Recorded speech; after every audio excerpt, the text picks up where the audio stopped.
Frank the Lunatic here with a short little live rant. Guess I'm bored, so I decided to do a live one. Excuse the classes, and I'm lazy. I'm being lazy. I just decided that I was going to just do this while laying down. Take a go ahead of it.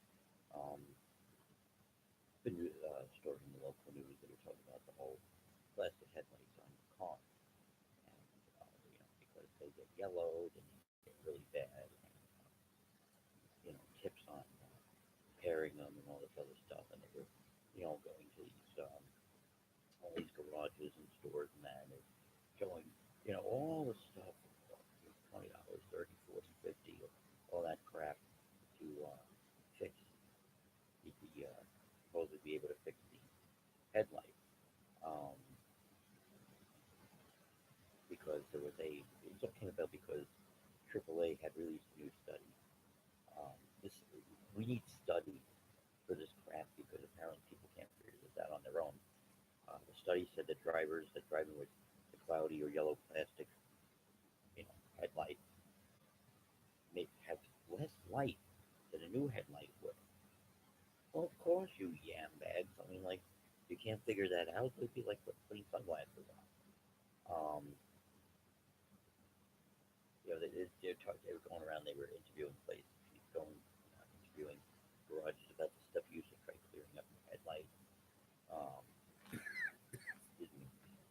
Have some of these things can run you up to 30, 40, $50 just for this chemical, stuff they put on there that supposedly treat that.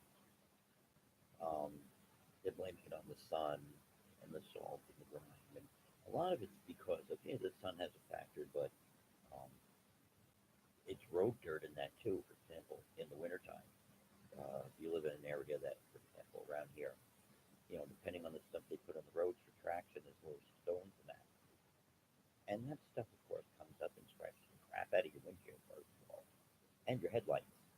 Um, Anybody that's ever had an old car, you start noticing the lines in the windshield. Light hits them, you get those weird lines, and it happens to follow the same path that the windshield wipers do. And that's because of all the shit, besides dirt and that's in the air and that, all the stuff that is on the wintertime that they throw on the roads, and the cinders and that come up on the windshields, and your windshield wipers are doing this. So what happens? It's like acting like Brillo eventually, over several years of several winters of that, it scratched the shit out of your windshield. Anyhow, they had 16 was doing this thing, and they were showing how getting your headlights replaced is better in the long run. It'll cost you just a little more, you know, but it's worth it. Now, here's the problem I have with it. First of all, the fact that a lot of these headlights, a lot of people don't realize it. But if you can replace them yourself, especially newer cars. A lot of newer cars just literally have these pins that you pull, the whole front thing comes out. You put the new one in, and it's a one, two, three thing. But of course, the new is always you should take it to an expert, take it to a mechanic. Yeah, we're just going to charge you $80 an hour, and it's going to take them probably 2 hours to do the job. And what they charge for the headlights alone is ridiculous. The problem is with the design of the headlights. They should have never pulled away from the glass ones. Most of the headlights are made up of a plastic component called Lexan, which is the same cheap plastic material that is used to make CDs and DVDs. And they use this material because it is a very cheap quality plastic. Um, it was devised for CDs, DVDs, um, because of the burn through capability. That you can burn the image, the information from the CD and the DVD through the plastic, and that can be burnt in there. If you've ever worked in the CD industry, I did years ago, or the movie in the DVD industry, without the nickel coating, without the coating that's on the DVD or the CD, you can take the plastic you hold and you see the whole rainbow in it, and that's from the information being burnt in. It's a thin, it's a crappy plastic, and we all know how terrible CDs and DVDs are at resisting scratches. Well, this is the same plastic component that they use for the headlights. The terrible design. Instead of using a more durable plastic compound, manufacturers use a type of plastic because it's cheap, and of course, it makes some money in the long run because many people eventually, especially in states that require it for inspection, you fail inspection um, because your lenses are dull. So you wind up going out and buying replacement lenses when they get dulled and yellow. It's a money making racket. And just to show you how cheap it is, the amount of Lexan used to make a CD, a CD manufacturing actually costs under $2. So the amount of Lexan is even less than that. I used to know the formula. It used to be like a CD is, I don't know, let's just say, could be 5 beads, maybe 10 beads, little beads of Lexan plastic that is melted and squashed down to form the CD. Well, then again, it's the same component they use to make the headlights. But yet they'll make these headlights and they're going to charge you anywhere from $50 to $300 for a replacement headlight that actually costs them about $10 or so to make. It's all about the profit for the corporations, basically. They make the consumers think that the charge for replacement parts are justifiable when in fact they're not. Honestly, the industry should go back to using glass lenses. Maybe not the entire thing glass, um, but at least the exposed parts should be glass. We all, those of us that are old enough would remember the old glass light bulbs, and then when they came out with the plug-in bulbs, little ones that we use now, the lenses were still glass. They made it out of a component like Gorilla Glass, with even more break resistant. But even so, a lot of us remember how break resistant glass lenses were. You had to be in an accident for them to break. That's basically how it used to be.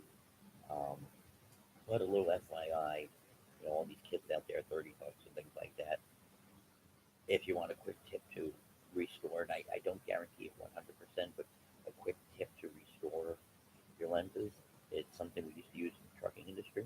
I still use it on my vehicles today. When the lenses start to discolor, it works better in the summertime because of course the sun is warmer. Make sure you clean them up, dry them off, let them sun dry. Get some good packaging tape and tape over the plastic. It clears them right up. You start from the bottom, overlap a little, work your way up. It honestly makes anywhere from a 70 to 90% difference or more in the clarity because the glue from the tape bonds with the oxidation that's built up on the plastic. And I want to say eats through it with the bonding actually makes it clear. If you do it the right way, you can't even really tell it's there. But you make sure that you start from the bottom up. That way it overlaps so water doesn't get in there. And trust me, it works. I have done it for years. I've done it on my 2005 Honda Pilot to clear up the lenses. I've done them on my Ford Explorer. I've done them on the Saturn I had. Um, I've done them on a Regal that I had, and I've done them on tractor trailers, especially Mack trucks. Mack trucks have the worst, crappiest design for their plastic on their headlights, and I've done that, and it clears them up. It does make a difference. It really does make a difference. You go, that's $2, $2, $3 for some packaging tape, and you can have a temporary fix for the problem yourself. Um, and there's something that says, as far as I know, at least Pennsylvania, about having that on there, so you'd still pass inspection actually. Um, and it's a good temporary fix. I mean, it could be a long one, fix too. I mean, I had that on my Saturn for like 3 years, I think. Um, I mean, it is crappy when you have to start changing it if it starts wearing off. You got to change it, but it's a good fix until maybe you can get to a junkyard. Go to a junkyard and get the replacement lenses yourself. You'll probably spend maybe $10 a piece, maybe $20 a piece for them. And like I said, most of them are easy to do. They have little pins like GMs and that. Little pins you just pull out, twist and pull, and these things come right out, or they just screw. They have mounts on the top, you can screw them right out. Don't go to a garage and spend 160 bucks or better for them to change these things out. It's ridiculous. It's ridiculous. And it's like I said, the tape thing is a good temporary fix. Um, it really does work. So give it a try. Anyhow, I am Frank the Lunatic. That, my friends, is all I have to say about that. subscribe, and I'll catch you all later.